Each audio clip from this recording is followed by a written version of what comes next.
একদা হজরত মুসা আলাইহিসসালাম আল্লাহর সাথে কথা বলার জন্য তুর পাহাড়ের দিকে রওনা করলেন। কিছু সময় পথ চলার পর অবশেষে তিনি তুর পাহাড়ে এসে উপস্থিত হলেন। তখন আল্লাহ রাব্বুল আলামিন গাইবী আওয়াজের মাধ্যমে হজরত মুসা আলাইহিসসালামের সাথে কথা বলা শুরু করলেন। হজরত মুসা আলাইহিসসালাম আল্লাহ রাব্বুল আলামিনকে জিজ্ঞাসা করলেন, হে আল্লাহ, আমি জানতে চাই জান্নাতে আমার সাথে কে থাকবে? তখন আল্লাহ রাব্বুল আলামিন বললেন, হে মুসা, এই বনি ইসরায়েলের মধ্যে একজন কসাই বসবাস করে, সেই তোমার সাথে জান্নাতে থাকবে এবং সেই তোমার জান্নাতের সঙ্গী হবে।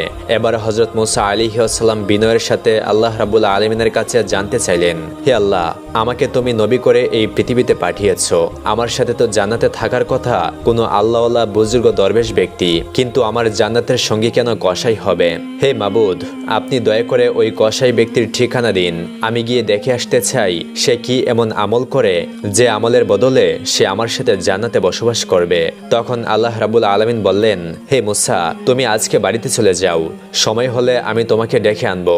আল্লাহ রাব্বুল আলামিনের কথা শুনে মুসা আলাইহিসসালাম বাড়িতে ফিরে আসলেন। এইভাবে বেশ কিছুদিন অতিবাহিত হয়ে গেল। একদিন আল্লাহর নবী হজরত মুসা আলাইহিসসালাম কোনো এক জায়গায় সফর করার জন্য বাড়ি থেকে রওনা করলেন। তিনি রাস্তায় হাঁটতে হাঁটতে পথিমধ্যে দেখতে পেলেন একজন মহিলা রাস্তার পাশে দাঁড়িয়ে কান্না করছে। মহিলাটি হজরত মুসা আলাইহিসসালামকে দেখে তার কাছে আসলেন এবং মুসা আলাইহিসসালামকে জিজ্ঞাসা করলেন, হে আল্লাহর নবী মুসা, আপনি কি আজকে আল্লাহর সাথে কথা বলার জন্য তুর পাহাড়ে যাচ্ছেন? যদি তাই হয়ে থাকে তাহলে আপনি আল্লাহর কাছে আমার একটা আরজি পৌঁছে দেবেন।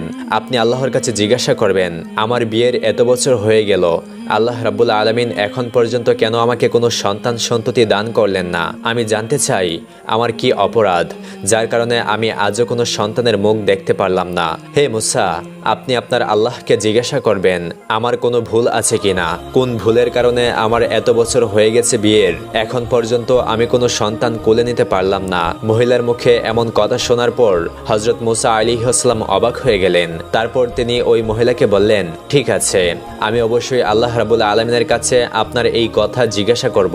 এই বলে মুসা নবীর সামনের দিকে হাঁটতে শুরু করলেন। তারপর তিনি মনস্থির করলেন তিনি আর সফরে যাবেন না, তিনি তুর পাহাড়ের দিকে যাবেন।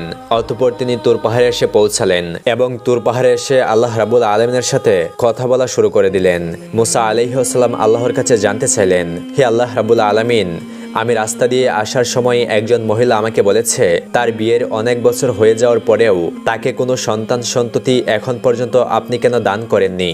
সে জানতে চেয়েছে তার কি এমন অন্যায়, কি এমন অপরাধ যার কারণে বিয়ের এত বছর পরেও সে কোনো সন্তান সন্ততির মুখ দেখতে পারল না। অতঃপর আল্লাহ রাব্বুল আলামিন এক গাইবী আওয়াজের মাধ্যমে হজরত মুসা আলাইহিসসালামকে জানিয়ে দিলেন, হে মুসা, তুমি ওই মহিলাকে জানিয়ে দাও যে আল্লাহ রাব্বুল আলামিন তার ভাগ্যে কোনো সন্তান লিখেননি, যার কারণে সে মা হতে পারেনি। একমাত্র আল্লাহ যাকে চাইবে তাকেই সন্তান দান করবে। যার ভাগ্যে সন্তান লেখা থাকবে সেই কেবল সন্তানের মুখ দেখতে পারবে। ওই মহিলার ভাগ্যে কোনো সন্তান লেখা নেই, তাই সে কোনোদিন মা হতে পারবে না। আল্লাহ রাব্বুল আলামিনের কাছ থেকে এমন কথা শোনার পর হজরত মুসা আলাইহিসসালাম বাড়ির দিকে রওনা করলেন। হঠাৎ করে তার মনে পড়ে গেল ওই মহিলার কথা। অতঃপর হজরত মুসা আলাইহিসসালাম নিজ বাড়ির দিকে রওনা না করে ওই মহিলার বাড়ির দিকে রওনা করলেন। অতঃপর তিনি মহিলার বাড়ির ভেতরে প্রবেশ করলেন এবং মহিলার কাছে গিয়ে বললেন, হে মা, আল্লাহ রাব্বুল আলামিনের সাথে আমার কথা হয়েছে। আল্লাহ রাব্বুল আলামিন জানিয়ে দিয়েছেন তোমার ভাগ্যে কোনো সন্তান লেখা নেই, যার কারণে তুমি কোনোদিন মা হতে পারবে না। হজরত মুসা আলাইহিসসালাম মুখে এমন কথা শুনে ওই মহিলা চিৎকার দিয়ে অজুরে কান্না করতে লাগলো। অতঃপর মুসা আলাইহিসসালাম সেখান থেকে চলে আসলো। এই ঘটনার কিছুদিন পর একদিন এক আল্লাহওয়ালা ফকির সেই মহিলার বাড়িতে আসলেন এবং বললেন, বাড়িতে কি কেউ আছেন? আমাকে কিছু খেতে দিতে পারবেন? আমি আজ বেশ কিছুদিন যাবত না খেয়ে আছি, আমাকে কিছু খেতে দিন, নিশ্চয়ই আল্লাহ রাব্বুল আলামিন আপনার মনের আশা পূর্ণ করবেন। তখন মহিলাটি ওই ফকির বুজুর্গ ব্যক্তিকে ঘরের ভিতরে নিয়ে আসলেন এবং তাকে 4টি রুটি খেতে দিলেন এবং রুটিগুলো খাওয়ার পর মহিলা ওই ফকিরকে উদ্দেশ্য করে বললেন, আপনি তো আল্লাহ তাআলার বুজুর্গ ফকির, আপনি আমার জন্য একটু দোয়া করুন যেন আল্লাহ রাব্বুল আলামিন আমার গর্ভে একটা সন্তান দান করে। আমার গর্ভে কোনো সন্তান আল্লাহ রাব্বুল আলামিন এখন পর্যন্ত দান করেননি, আপনি একটু দোয়া করে দিন যাতে মহান আল্লাহ রাব্বুল আলামিন আমাকে একটি সন্তান দান করেন। তারপর বুজুর্গ ব্যক্তিটি আল্লাহর কাছে দোয়া করে চলে গেলেন। এর কয়েক বছর পর হযরত মুসা আলাইহিস সালাম আবারও কোথাও সফরের উদ্দেশ্যে রওনা করলেন। হাঁটতে হাঁটতে হঠাৎ হযরত মুসা আলাইহিস সালামের ওই মহিলার কথা মনে পড়ে যায়। তখন মুসা আলাইহিস সালাম সেই মহিলার বাড়িতে প্রবেশ করেন। মহিলার বাড়িতে ঢুকে মুসা আলাইহিস সালাম যা দেখলেন তা দেখে তিনি বিস্মিত হয়ে গেলেন। তিনি দেখতে পেলেন ওই মহিলা একটি ছোট্ট শিশু বাচ্চাকে কোলে নিয়ে মনের আনন্দে খেলা করছে। মহিলাটি হযরত মুসা আলাইহিস সালামকে দেখে তার কাছে আসলেন এবং বললেন, হে আল্লাহর নবী মুসা, আপনি এসেছেন। আপনি তো বলেছিলেন আল্লাহ আমার ভাগ্যে কোনো সন্তান লিখেননি, আমার ভাগ্যে কোনো সন্তান নেই, কিন্তু আল্লাহ রাব্বুল আলামিন আমাকে একটি সন্তান দান করেছেন। মহিলার মুখে এমন কথা শুনে হযরত মুসা আলাইহিস সালাম অবাক হয়ে গেলেন। তখন তিনি সেখানে আর কোনো কিছু না বলে সোজা তুর পাহাড়ের দিকে রওনা করলেন। তুর পাহাড়ে এসে হযরত মুসা আলাইহিস সালাম আল্লাহ রাব্বুল আলামিনকে জিজ্ঞাসা করলেন, হে রাব্বুল আলামিন, আপনি তো বলেছিলেন ওই মহিলার ভাগ্যে কোনো সন্তান লেখা হয়নি, তাই ওই মহিলা কোনোদিন মা হতে পারবে না। কিন্তু আজ আমি তার বাড়িতে গিয়েছিলাম, গিয়ে দেখতে পেলাম ওই মহিলাটি ছোট্ট শিশুর সাথে মনের আনন্দে খেলা করছে এবং সেই মহিলা বলেছে যে আল্লাহ রাব্বুল আলামিন তাকে একটি সন্তান দান করেছে। ইয়া রাব্বুল আলামিন, আমি এই ব্যাপারটা বুঝতে পারিনি, কিভাবে এই ঘটনা ঘটল। তখন আল্লাহ রাব্বুল আলামিন এক গায়বী আওয়াজের মাধ্যমে হযরত মুসা আলাইহিস সালামকে জানিয়ে দিলেন, হে মুসা, যদি তুমি এই প্রশ্নের উত্তর পেতে চাও তাহলে কোনো এক মানুষের মাংস নিয়ে আমার কাছে আসো, তাহলে তুমি তোমার প্রশ্নের উত্তর পেয়ে যাবে। আল্লাহ রাব্বুল আলামিনের কাছ থেকে এমন কথা শোনার পর হযরত মুসা আলাইহিস সালাম মানুষের মাংস খোঁজার জন্য বের হয়ে গেলেন। হযরত মুসা আলাইহিস সালাম তার কওমের লোকেদের কাছে গিয়ে বললেন, হে আমার কওমের লোকেরা, আল্লাহ রাব্বুল আলামিনের নির্দেশে আমি এখানে এসেছি। আল্লাহ রাব্বুল আলামিন বলেছেন মানুষের মাংস নিয়ে যেতে। তোমাদের মধ্যে কেউ কি আছো যে আমাকে এক টুকরো মানুষের মাংস শরীর থেকে কেটে দেবে? হযরত মুসা আলাইহিস সালামের মুখে এমন কথা শুনে তার কওমের লোকেরা সবাই অস্বীকৃতি জানিয়ে ওখান থেকে চলে গেল। এই ঘটনায় হযরত মুসা আলাইহিস সালাম অনেক চিন্তিত এবং পেরেশানি হয়ে গেলেন। চিন্তিত মন নিয়ে তিনি এদিক সেদিক ঘোরাফেরা করতে লাগলেন। অবশেষে কোনো সমাধান না পেয়ে তিনি বাড়ির দিকে রওনা করলেন। এমন সময় পিছন থেকে একজন বুজুর্গ দরবেশ হযরত মুসা আলাইহিস সালামকে ডাক দিয়ে বললেন, হে আল্লাহর নবী মুসা, তোমাকে এত চিন্তিত এবং পেরেশানি দেখাচ্ছে কেন? ঘটনা কি, বলো আমাকে। তখন মুসা আলাইহিস সালাম ওই বুজুর্গ ব্যক্তিকে বললেন, আল্লাহ রাব্বুল আলামিন বলেছেন মানুষের মাংস নিয়ে যেতে, কিন্তু আমার কওমের লোকেদের কাছে আমি এসেছিলাম, কিন্তু কোনো মানুষই আমাকে এক টুকরো মাংস দিতে রাজি হলো না, সবাই মুখ ফিরিয়ে নিল। তখন দরবেশ ব্যক্তিটি হযরত মুসা আলাইহিস সালামের হাত থেকে চাকুটি নিয়ে তার নিজের শরীর থেকে এক টুকরো মাংস কেটে হযরত মুসা আলাইহিস সালামের কাছে দিয়ে দিল। তারপর দরবেশ ব্যক্তিটি চলে গেলেন। হযরত মুসা আলাইহিস সালাম এই ঘটনার পর অত্যন্ত অবাক হয়ে গেলেন। অতঃপর তিনি মাংসের টুকরা নিয়ে তুর পাহাড়ে চলে আসলেন। হযরত মুসা আলাইহিস সালাম আল্লাহ রাব্বুল আলামিনের উদ্দেশ্যে বললেন, হে আল্লাহ, আমি মানুষের মাংস নিয়ে এসেছি, কিন্তু এই মাংসের জন্য আমি আমার কওমের লোকেদের কাছে গিয়েছিলাম, কিন্তু কোনো মানুষই তাদের শরীর থেকে মাংস দিতে রাজি হয়নি। হঠাৎ একজন বুজুর্গ দরবেশ ব্যক্তি তার শরীরের মাংস কেটে আমাকে দিয়ে দিল। তখন আল্লাহ রাব্বুল আলামিন গায়বী আওয়াজের মাধ্যমে হযরত মুসা আলাইহিস সালামকে বললেন, হে মুসা, তোমার তো মানুষের মাংসের জন্য অন্য কারো কাছে যাওয়ার কোনো দরকার ছিল না, তার জন্য তো তুমি নিজেই যথেষ্ট ছিলে। এরই মধ্যে তোমার প্রশ্নের উত্তর তুমি পেয়ে গেছো। আর যে দরবেশ ব্যক্তিটি আমি আল্লাহর নাম শোনা মাত্রই তার শরীরের মাংস কেটে তোমাকে দিয়ে দিল, তার দোয়ার বরকতের ফলেই আমি ওই মহিলার গর্ভে সন্তান দিয়েছি। হে মুসা, জেনে রেখো যে আমার জন্য পাগল, আমি আল্লাহর নামের উপর সবকিছু যে বিসর্জন দিয়ে দেই এবং আমি আল্লাহকে খুশি করার জন্য সবকিছু মেনে নেই, আমি আল্লাহ রাব্বুল আলামিন তার জন্য সবকিছু করতে পারি। তার দোয়ার ফলে আমি মানুষের ভাগ্য পরিবর্তন করে দিতে পারি। হযরত মুসা আলাইহিস সালাম আল্লাহর কাছ থেকে এই প্রশ্নের উত্তর পেয়ে তিনি সরাসরি বাড়িতে চলে গেলেন। এভাবেই কিছুদিন কেটে গেল। একদিন হযরত মুসা আলাইহিস সালামের হঠাৎ মনে পড়ে গেল আল্লাহ রাব্বুল আলামিন বলেছিলেন একজন কসাই তার জান্নাতের সঙ্গী হবে। তখন হযরত মুসা আলাইহিস সালাম সেই প্রশ্নের উত্তর পাওয়ার জন্য তুর পাহাড়ের দিকে রওনা করলেন। হযরত মুসা আলাইহিস সালাম তুর পাহাড়ে এসে আল্লাহ রাব্বুল আলামিনকে বললেন, হে আল্লাহ রাব্বুল আলামিন, আপনি বলেছিলেন এই বনে ইসরায়েলের একজন কসাই আমার সাথে জান্নাতে যাবে, দয়া করে আপনি সেই কসাইয়ের ঠিকানাটা আমাকে দিন। আমি দেখে আসতে চাই কি এমন আমল করার কারণে সে আমার সঙ্গে জান্নাতে যাবে। তখন আল্লাহ রাব্বুল আলামিন এক গায়বী আওয়াজের মাধ্যমে হযরত মুসা আলাইহিস সালামকে সেই কসাইয়ের ঠিকানা দিয়ে দিলেন। এরপর মুসা আলাইহিস আলাইহিসসালাম তুর পাহাড় থেকে সোজা সেই কসাইয়ের দোকানে আসলেন। মুসা আলাইহিসসালাম দূরে দাঁড়িয়ে কসাইয়ের দোকানে লক্ষ্য করলেন কসাই দোকানে বসে মাংস কাটছে আর ভালো মাংসগুলো কেটে কেটে আলাদা একটা পাত্রে রাখছে। এছাড়া আর কোনো আমল কসাইয়ের মধ্যে দেখতে পাচ্ছে না। কিছুক্ষণ পর কসাই দোকান বন্ধ করে সেই ভালো ভালো মাংসের পাত্রটা নিয়ে বাড়ির দিকে রওনা করলেন। হযরত মুসা আলাইহিসসালাম কসাইয়ের পিছু পিছু অনুসরণ করতে লাগলো। কিছুক্ষণ পর কসাই বাড়িতে এসে পৌঁছালেন। হযরত মুসা আলাইহিসসালাম সেদিন কসাইয়ের বাড়িটা লক্ষ্য করে চলে গেলেন। এরপরের দিন হযরত মুসা আলাইহিসসালাম কসাইয়ের সেই বাড়িতে এসে দরজায় নক করে বললেন, বাড়িতে কি কেউ আছেন? কিন্তু বাড়ির ভেতর থেকে কোনো শব্দ আসে না। তখন মুসা আলাইহিসসালাম ভাবলেন এই বাড়িতে হয়তো আর কেউ থাকে না। তখন তিনি বাড়ি থেকে আবার সেই কসাইয়ের দোকানের দিকে চলে গেলেন। মুসা নবী কসাইয়ের দোকানে এসে দূর থেকে আবার লক্ষ্য করলেন সেদিনও সেই কসাই ভালো ভালো কিছু মাংসের টুকরা কেটে আলাদা একটা পাত্রের মধ্যে রাখছেন। ঠিক তখনই সেই দোকানের মধ্যে একজন ক্রেতাও ছিল। ক্রেতা ওই কসাইকে লক্ষ্য করে বললেন, ভাই আপনি আমাকে সেই ভালো ভালো টুকরোর মাংস থেকে আমাকে মাংস দিন, বিনিময়ে আপনাকে আমি অতিরিক্ত দাম প্রদান করব। কিন্তু তখন কসাই বলল, ভাই আপনি আমাকে অতিরিক্ত যতই দাম দেন না কেন আমি এই মাংসগুলো বিক্রি করব না, আমি এই মাংসগুলো বাড়িতে নিয়ে যাব। মুসা নবী মনে মনে চিন্তা করতে লাগলেন বাড়িতে তো কেউ থাকে না, তাহলে এই মাংসগুলো কার জন্য নিয়ে যাবে। অতঃপর ক্রেতা অন্য মাংস নিয়ে চলে গেল।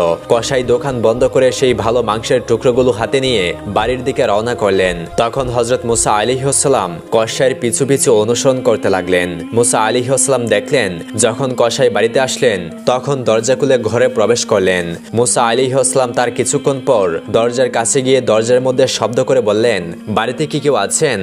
আমি একজন মুসাফির, আমি বিপদে পড়ে এসেছি, আজকের রাতটুকু আমি এখানে কাটাতে চাই। তখন ঘর থেকে কসাই এসে বলল, আপনাকে তো ঠিক চিনতে পারলাম না। তখন মুসা আলাইহিসসালাম বলল, ভাই আমি একজন মুসাফির, আমি আজকের রাতটুকু এখানে থেকেই কাল সকালে চলে যাব, আমাকে একটু আশ্রয় দিন। তখন কসাই বলল, ঠিক আছে ভাই, আপনি আমার ঘরে আসুন। ঘরের ভিতরে আসার পর কসাই মুসা আলাইহিসসালামকে বললেন, ভাই আপনি একটু বসুন, আমি পাশের ঘর থেকে একটু কাজ সেরে আসছি। কিছুক্ষণ পর মুসা নবী লক্ষ্য করলেন কসাই পাশের ঘরে গিয়ে একটি চুলা জ্বালিয়ে নিজে নিজেই সেই মাংসের টুকরোগুলো চুলার মধ্যে রান্না করছে। আর লক্ষ্য করলেন কসাই রান্না শেষ করে একজন বৃদ্ধ মহিলাকে কুলে করে নিয়ে বসিয়ে রান্না করা মাংসের টুকরোগুলো তার মুখের মধ্যে খাইয়ে দিচ্ছে, যেমনি ভাবে একজন শিশু বাচ্চাকে তার মা খাইয়ে দেয়। কিছুক্ষণ পর কসাই কিছু রুটি এবং মাংস নিয়ে মুসা আলাইহিসসালামের কাছে আসলেন এবং তাকে রুটি ও মাংস দিয়ে বললেন, ভাই আপনি এই রুটি এবং মাংসগুলো খান, আমার একটা বিশেষ কাজ থাকায় আপনার জন্য খাবার দিতে দেরি হয়ে গেল। তখন মুসা আলাইহিসসালাম কসাইকে বললেন, ভাই আমি খাবো পরে, আগে আপনি আমার একটা প্রশ্নের উত্তর দিন, যে বৃদ্ধ মহিলাকে আপনি কুলে করে বসিয়ে খাওয়ালেন সেই বৃদ্ধ মহিলাটি কে? তখন কসাই জবাব দিল, ভাই সেই বৃদ্ধ মহিলাটি হলো আমার দক্ষিণী মা, এই দুনিয়ায় আমার মা ছাড়া আমার আর কেউ নেই, আর আমি ছাড়াও আমার মায়ের আর কেউ নেই। এই বলে কসাই চলে গেলেন। কিছুক্ষণ পর হযরত মুসা আলাইহিসসালাম লক্ষ্য করলেন সেই বৃদ্ধ মা ঘরের ভিতর বসে আল্লাহ রাব্বুল আলামিনের দরবারে দুই হাত তুলে দোয়া করে বলছেন, হে রাব্বুল আলামিন, এই দুনিয়ায় আমার ছেলে ছাড়া আমার আর কেউ নেই। মাবুদ গো, আমার ছেলে প্রতিদিন দোকান থেকে ভালো ভালো মাংসের টুকরোগুলো আমি মায়ের জন্য নিয়ে এসে রান্না করে আমি মায়ের মুখে তুলে দেই। হে আল্লাহ, আমি আমার সন্তানের প্রতি সন্তুষ্ট, তুমিও আমার সন্তানের প্রতি সন্তুষ্ট দেখো। হে আল্লাহ, আমি মা হয়ে তোমার দরবারে হাত তুলে বলছি, এই বনি ইসরায়েলের সবচেয়ে বড় পয়গম্বর হযরত মুসা আলাইহিসসালামের সাথে তুমি আমার ছেলের জান্নাত করিও। এই দৃশ্য দেখে হযরত মুসা আলাইহিসসালাম অত্যন্ত অবাক হয়ে গেলেন। অতঃপর পরের দিন তিনি তুর পাহাড়ের দিকে রওনা করলেন এবং তুর পাহাড়ে এসে আল্লাহ রাব্বুল আলামিনকে বললেন, হে রাব্বুল আলামিন, আমি ওই কসাইয়ের তেমন কোনো আমল দেখতে পাইনি, তবে একটি আমল দেখেছি, আর সেটি হলো সে অত্যন্ত মা ভক্ত, সে তার মাকে অত্যন্ত শ্রদ্ধা এবং সম্মান করে, সে তার মার খুব খেদমত করে, সে তার বৃদ্ধ মাকে কুলে তুলে বসিয়ে প্রতিদিন নিজ হাতে রান্না করে মাংস খাওয়ায়। মুসা আলাইহিসসালামের কথা শুনে আল্লাহ রাব্বুল আলামিন গায়বী আওয়াজের মাধ্যমে মুসা নবীকে জানিয়ে দিলেন, হে মুসা, এই বৃদ্ধ মা তার সন্তানের প্রতি সন্তুষ্ট, তার সন্তান তার মাকে অত্যন্ত শ্রদ্ধা এবং ভালোবাসে, তার মায়ের খেদমত করে, আর এই বৃদ্ধ মা তার সন্তানের প্রতি খুশি হয়ে আমি আল্লাহর দরবারে প্রতিদিন দুই হাত তুলে দোয়া করে বলে, মাবুদ, আমার সন্তানকে তুমি মুসা নবীর সাথে জান্নাতে থাকার ব্যবস্থা করে দিও। হে হে মুসা, আমি দুনিয়ার সবকিছু ফিরিয়ে দিলেও মায়ের দোয়া কখনো ফিরিয়ে দিতে পারি না, তাই আমি সেই বৃদ্ধ মায়ের দোয়া কবুল করে নিয়েছি। আর এই জন্যই সেই কসাই জান্নাতে তোমার সাথে বসবাস করবে। এমনই ভাবে বয়ে যায় সময়ের পর সময়। ইতিমধ্যে হযরত মুসা আলাইহিস সালাম আল্লাহর দেওয়া সমস্ত আদেশগুলো দায়িত্ব সহকারে পালন করেছে। এবার তার বিশ্রামের পালা। তাছাড়া হযরত মুসা আলাইহিস সালামের অনেক বয়স হয়ে গিয়েছে। তিনি অতীতের সমস্ত কথাগুলো মনে মনে ভাবছেন। এরই মধ্যে হঠাৎ একদিন হযরত আজরাইল আলাইহিস সালাম হযরত মুসা আলাইহিস সালামের সামনে এসে দাঁড়ালেন।